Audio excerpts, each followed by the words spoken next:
Hey there, welcome to the Spooky Chris podcast, episode 5. 5 days in a row, holy cats.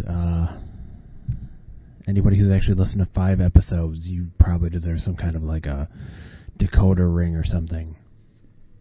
So hey, hi and welcome. My name's Chris Ringler.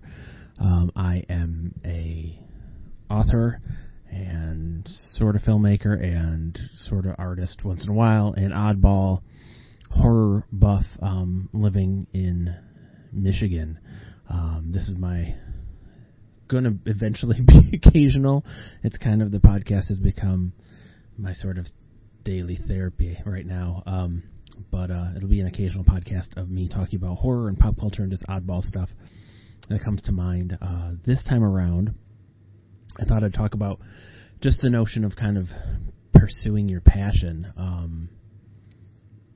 A lot, you know, in the course of, I mean, I said it in another podcast, but I've been writing for, gosh, I think if I was really to set down when I got serious, I wrote a story in high school that really kind of like connected to me, and I really connected to it, and it really made me want to write. Before that, I always wanted to be kind of, for some reason I thought I could be a cartoonist by just drawing faces, and they were like literally eyeballs, like circles with dots and a smiley face and maybe a no. Like it was no. And then I wanted to be a special effects makeup person, never doing any of that stuff. What's funny is, as I've gotten older, especially making these little movies I make, I've gotten more hands-on in the special effects stuff, figuring stuff out. But I mean, no, again, it wouldn't have worked out. Not so much. But writing really connected to me. You know, and it felt like something that was, you know, I liked to do, and it felt good to do. But it's been interesting as I've, you know, been writing through all these years. And again, I mean, you're talking, so when I was 14 to 16, and so almost 30 years, give or take, that I've been writing. And I've gotten, you know, more and more serious about it, obviously.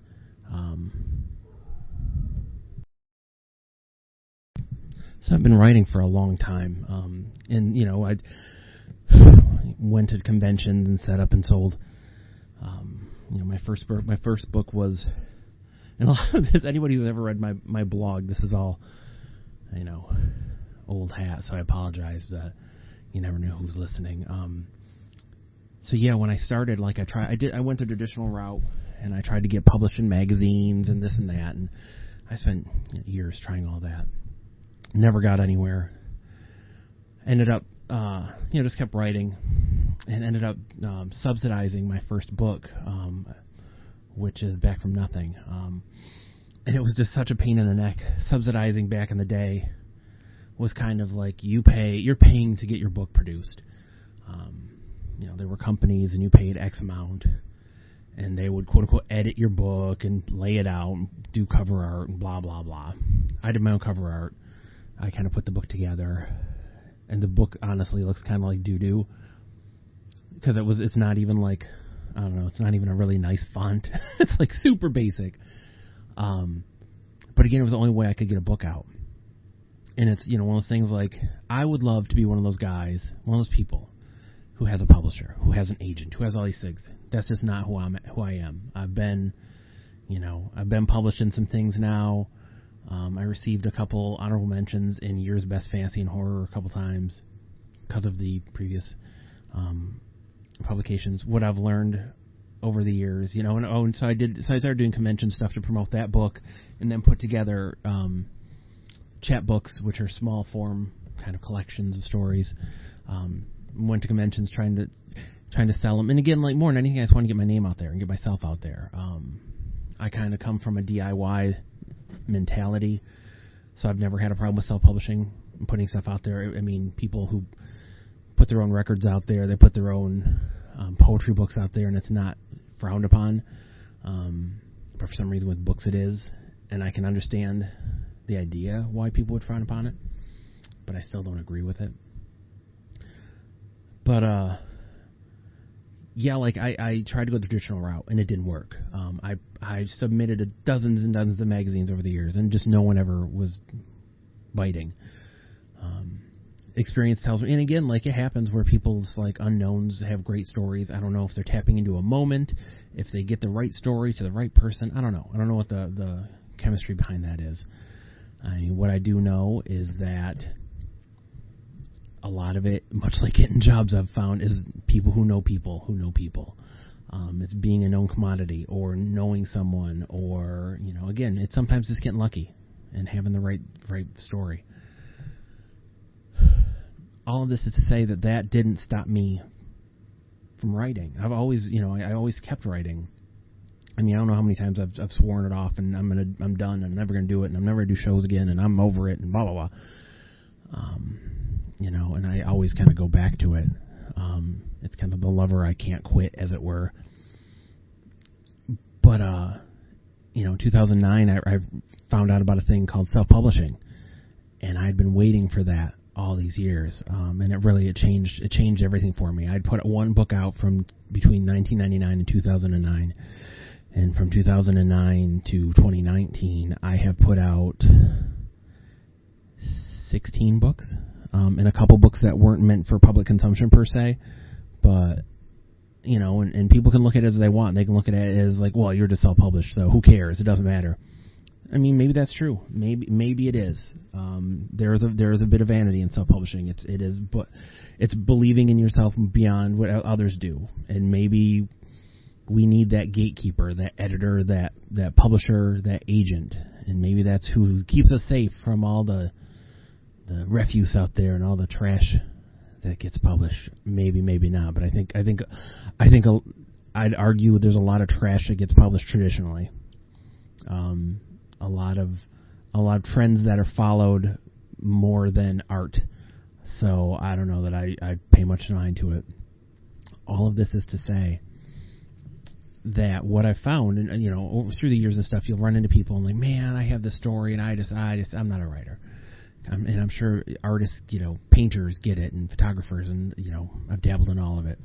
And my experience is that if you have something to say, you just find a way to say it. It drives you crazy. The arts are kind of our therapy, even if it's just to make ourselves feel as if we're not just a 9-to-5 clock-punching monkey. If it's just to say that we're more than this, even if it never gets anywhere. You being in a band and playing music with your friends, there's nothing wrong with that.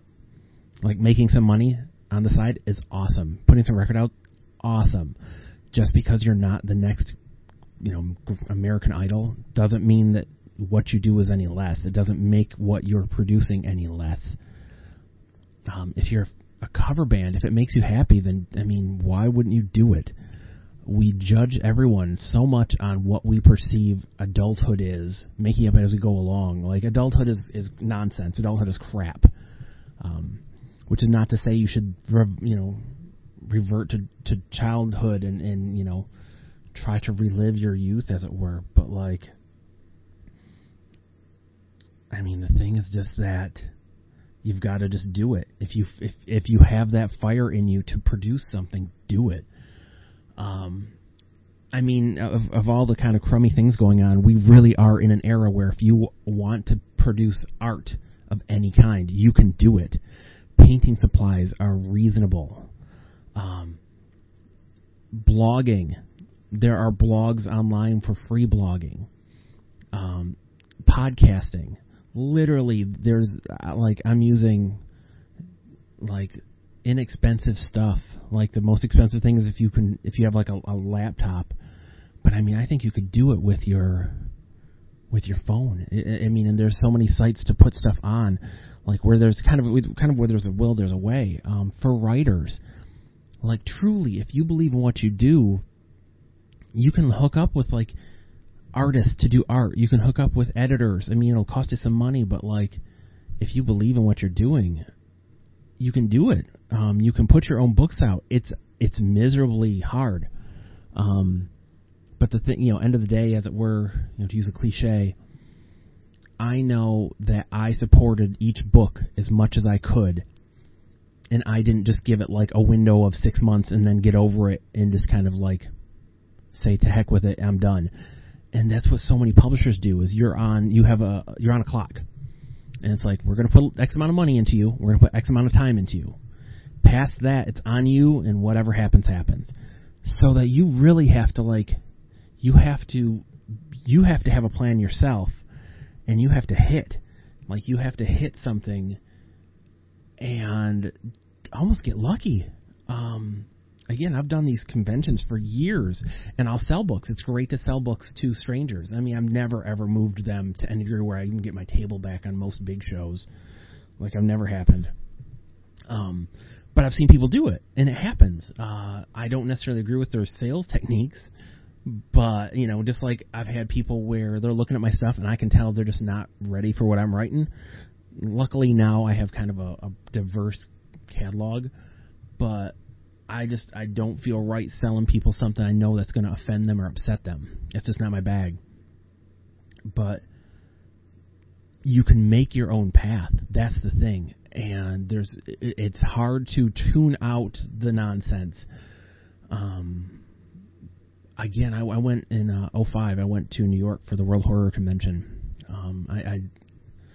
It was funny. I met a guy, an author, and I met him in the most random way. He was emailing people, and it was in my email, my Yahoo account at the time, in my spam. And I was like, what the heck is this? And I pulled it out, and I looked at it. It was kind of like a letter, it was about his book. And I contacted him, and he and I became kind of, online friends. But he was going to be at World Horror Con with a bunch of other people, and I went to New York and roomed with them and, did this great adventure there. And it's funny because all of those folks are big in the Bizarro writing scene. So they kind of took off. I never did. But it was interesting because I had my eyes open to so many things, and one of them was that this illusion we have, it's fantasy, kind of, and I'm sure, musicians, I can see it too, where it's like you imagine like, oh, if I get a record deal, I'm good, I'm famous, I'm on a tour, I'm going to get money, and it doesn't work out that way. Just because you have a publisher doesn't mean you have money, that there's money coming in, that you're rich, that you can quit a day job. Because that was the theme, is that all of these authors and stuff had to keep their jobs. They had no choice, and it wasn't a bad thing. I think in most ways it kind of keeps you balanced, because you know how hard you still have to work, and you can still love your writing, because, essentially you're writing for love, unless you just hit something and are making a ton of money. And the thing is, too, is you can even just put ebooks out. Like, I have a friend that has made a bunch of money on ebooks. I've never cracked that nut, but it can happen. Anybody can tell a story. Anyone can take a photograph. Anyone can paint. And literally anyone can draw. Anyone can sing. Anyone can do anything. To have skill at it takes time. To have skill at it takes work. It takes effort. That's what kind of cuts people off at the knees. Is it's not that it's easy, but that doesn't make it unrewarding. It's just a matter of how much you're willing to put into it. And nobody has as much time as they wish, and it's carving out the time to do it. Everybody wants to write the great American novel instead of like their great novel. And then when they write that one, they want to write your next great novel. Like, just write. Everything doesn't have to end up in a drawer or, like abandoned and, it does. My experience on that stuff has just been, if something's not working, I put it away. And my mind's always working on it somewhere, and eventually I'll pull it out, and if I can fool with it, I'll fool with it. If you need to gut it, gut it. Sure, like there's the adage of, you have to be willing to kill your babies, and it's the idea that, or kill your darlings. It's the idea that if you're not willing to see through yourself to like the core of what you're trying to say, then you're going to get caught up in a mess and lose the story or lose what you're trying to do. And that is true. But the more confident you get in what you're doing, the more confident you'll be in your kind of self-sacrifice. Like, gosh, I really like that, but I'm just going to get rid of it. And maybe it turns up something else. Maybe it doesn't. It doesn't mean it's dead forever. You keep it around. We let ourselves age so quickly as we get old. We wrap ourselves up in what we're expected in the drama of the day, the politics, the social media, our friends, our family, our jobs. Everything drains us. And it doesn't have to be, it's not to say any of that's bad. It's all good.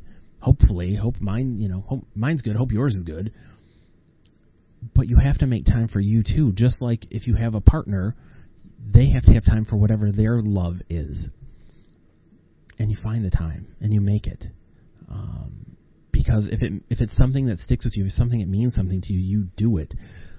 You can, it's such an amazing, as scary as right now is for so many reasons, there are so many awesome things and awesome opportunities. Like you can stay at home and buy programs and put out records that sound good. That if you have this the talent and the skill that are good, if you're just like you can't do touring for whatever your reason is, you can still get it to people. Like none of this is easy. That's the thing, is none of this is easy. None of this means you're going to be rich. None of this means you're going to be successful per se. But the first step, the first hurdle is doing it. And truly, as someone who has forced themselves forward, any of that stuff is possible. I remember, so in 2011, I was working 2-3 jobs, didn't have any money, similar to where I'm at right now. Was essentially broke, and I got a little bit more back in my tax return than I expected. So I had $800, and I said to myself, well, I can go out of town to do a convention, which I've done, since 8 years down the road I've done, or maybe I put some friends together and we make one in town where I live.